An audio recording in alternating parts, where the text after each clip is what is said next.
रात गहरी थी। आसमान में बादल ऐसे घूम रहे थे जैसे कोई अनजानी आंधी आने वाली हो।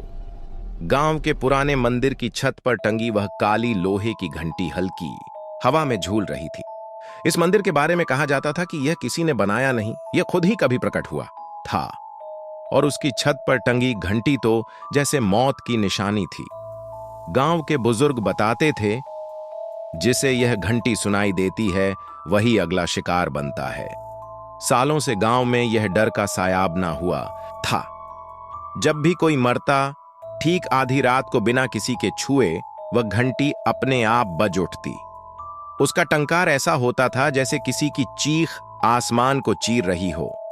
लोग अपने दरवाजे बंद कर लेते, बच्चे रोने लगते और कुत्ते सिहरकर एक ही दिशा में देखने लगते। किसी को नहीं पता था कि यह घंटी बजती कैसे है, पर जिसे भी एक बार इसकी आवाज सुनाई देती, कुछ ही दिनों में उसकी मौत हो जाती। शहर से आए आरव को इन बातों पर जरा भी यकीन नहीं था। वह आधुनिक सोच का लड़का था और गांव के लोगों के डर को अंधविश्वास समझता था। वह अपनी गर्मियों की छुट्टियां गांव में अपनी नानी के घर बिताने आया था। पहले दिन ही उसने मंदिर देखा और उस काली घंटी पर उसकी नजर टिक गई। उसे लगा जैसे वह घंटी उसे घूर रही हो, जैसे बोला रही हो, लेकिन उसने इसे नजरअंदाज कर दिया। अगले दिन रात को गांव में बिजली चली गई। चारों ओर अंधेरा, सन्नाटा और पेड़ों की सरसराहट थी। अचानक मंदिर से वह घंटी बज उठी, टन टन टन। पूरा गांव डर से सहम गया। सबने दरवाजे बंद कर लिए, लेकिन आरव वह मंदिर की ओर बढ़ चला। उसने तय किया कि वह इस अंधविश्वास का अंत करेगा। जब वह मंदिर पहुंचा तो उसके आसपास अजीब सा ठंडा धुआं फैल चुका था, जैसे किसी बर्फीली आंधी ने उसे घेर लिया हो। घंटी बिना किसी हवा के जोर से झूल रही थी। आरव ने कांपते हाथों से घंटी को छू लिया। उसी पल जैसे किसी ने उसकी आत्मा में आग लगा दी। एक भयानक झटका उसके पूरे शरीर में दौड़ गया। मंदिर की दीवारों से जैसे कोई अदृश्य चीख टकराकर लौट रही थी।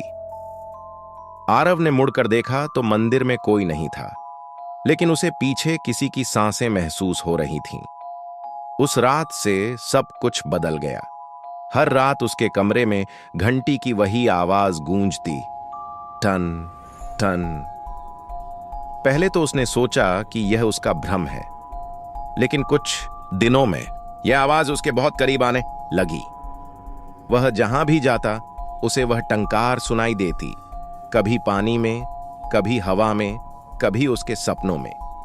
और सबसे डरावनी बात, कोई और उसे वह आवाज सुन नहीं सकता था। आरव की हालत बिगड़ने लगी। उसके कमरे की दीवारों पर किसी ने खून से लिख दिया, घंटी ने तुम्हें चुन लिया है। दरवाजे अपने आप खुलते, खिड़कियों पर परछाइयां झूलतीं और कभी कभी किसी अदृश्य हाथ का दबाव उसके गले पर महसूस होता। गांव वाले उससे दूर भागने लगे। किसी ने उसे चेतावनी दी, जिसे घंटी पुकारती है वह बच नहीं पाता। लेकिन आरव पीछे हटने वाला नहीं था। उसने मंदिर के रहस्य की जांच शुरू की। पुरानी किताबों और गांव की कहानी में उसे पता चला कि कई साल पहले इस गांव में एक तांत्रिक ने किसी मृत आत्मा को बांधने के लिए यह घंटी लगाई थी, लेकिन आत्मा को बांधने में नाकाम रहा और वह आत्मा घंटी में समा गई।